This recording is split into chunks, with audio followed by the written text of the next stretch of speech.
14-7. They beat Hirschi tonight 7-6, and so the only game that remains to be played will be the Hirschi Old High game on November the 9th. For bragging rights, I suppose, if nothing else. And for the second year in a row, Ryder wins the City Series as well. They were 2-0 last year. Take that last remark back. It may not be for bragging rights. They're in the same district now. It could be for possible who will go to the playoffs. All right. 3rd and 14. Clock runs. They don't even have to snap it. Yes, they do. Do they? Yeah, you're right. They do. 3 seconds on the play clock. There it is. And that'll do it, fans. 3 seconds, 2 seconds, and that will do it. The Ryder Raiders have defeated the Hirschi Huskies for the 3rd year in a row. Last year they shut them out 10-0. This year they win it by a score of 7-6. Rich and I will come back and have our thoughts of tonight's ball game along with the player of the game. We'll do all of that on our post-game show up next on WFTV. Once again, the final score, the Ryder Raiders 7 and the Hirschi Huskies 6. We'll be back.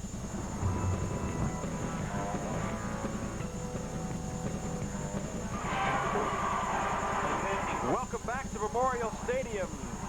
This is the post-game show. Skip Boyden along with Rich Siegel. 7-6 the final, and Rich, a kind of slow first half, but the second half really got heated up a little bit, although the scoreboard doesn't show it, but this was a well-played ball game in the second half. There was much more offense to talk about in the second half than there was in the first half, which ended in a 3-0 lead for Hirschi.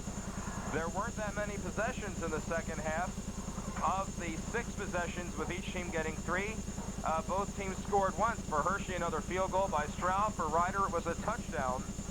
And the touchdown and the extra point on the touchdown turns out to be the difference in this game. The final score is Ryder 7, Hirschi 6. Frankly, I was impressed more with the defensive effort by both squads tonight. I was also impressed with Mike Walko and Randy Gatewood as that pass-catch combination. But by far, I think the player who stands out tonight is number 48, Montreal Lewis.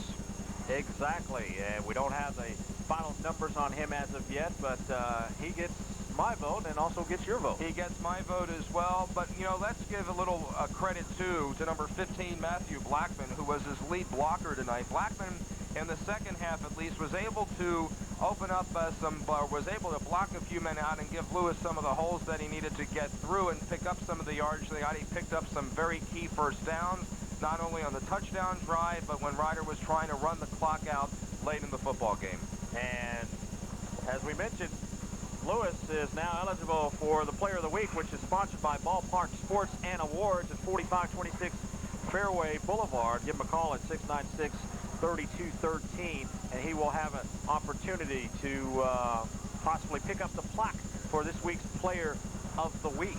And since this is the end of the week for high school football, you saw both, or we were both at both games. Let's give out the Player of the Week already. I say it's got to be Lewis. Well, I do too, and Brian Silford just came back from Jeff Milam's office on the other side of the first floor of the press box to tell us that Montreal carried the ball 29 times for 115 yards, and that far and above outweighs any other effort that we saw either in tonight's game between Ryder and Hirschi or the game we saw last night between the Coyotes and Vernon, at least from the local level. Of course, we watched Eric Richardson last night wreak havoc against the Coyotes, but he'll wreak havoc against 8 other clubs and then do the same in the playoffs. So Montreal Lewis will be this week's High School Player of the Week and will receive a plaque from our good friend Eddie Lavery and the rest of the folks over at Ballpark Sports and Awards on Fairway.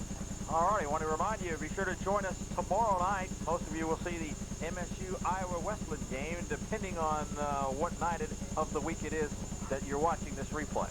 Well, if you want to get into that, you can get into that. But we want check your local list. Check your local listing. We do also want to acknowledge our friends over at Pinocchio's with 2 convenient locations. They're located on Kemp and Wichita Square, and the telephone number to call to order out or to pick it up or to call and eat in, 696-3333, and the number on Shepherd. And, you know, Skip, that number changes from week to week. Is it 855? It's either 855-6363 or 855-6353. I know you were going to do this to me to dig something up. It is 855-6353. It's 6353. I'll tell you, next week I hope we have all three telephone numbers right that we have to have right. But we thank Tommy Malone and all of the nice people over at Pinocchio's. They allow us to come and refresh ourselves, quench our thirst, and put a little food in our gut after we do these football games. Frankly, it's a situation now where 2 games for both schools. I think the defense far outweighs what either offense is able to do at this particular point. Next week, when Hirschi and Ryder play again, of course they don't play each other next week, but they're going to have to do a little bit more on offense. Both schools are going to have to do a little bit more on offense next week. And perhaps they will. You know, what you had tonight was 2 fine defensive efforts. You found what you're looking for. That's right. You're talking next week. Next week, Ryder goes to Amarillo. Tascosa or Caprock? Right, Tascosa. And Hirschi will be in town, and we'll have that game for you next week as the Hirschi Huskies will take on Plainview. Okay. Never seen them. Neither have I. Don't know what to expect. But I do know the crew will be here. You know, that one. You know, there's one team that I really would love to see come play here, and I really would. I know who you're going to Monahans. say. Monahans. I thought you were going to say Notre Dame. Well, no, we'll see Notre Dame. I'm gonna see to it that we get over to Notre Dame before this season is over. Good working with you, and I will see you tomorrow night. Okie dokie. 7-6, the final score. As you see the names of all the fine folks who were able to bring you all the pictures, all the sights and sounds of this evening's football game. And once again, special thanks going out to our spotter tonight, Mr. Tilford, Brian Tilford. For everybody who had a part of this one, we're seeing it tomorrow night for the MSU ball game. Once again, the final score, the Ryder Raiders defeat the Hirschi Huskies by a score of 7-6. It's been a WFTV Sports production. We'll see you next week. So long.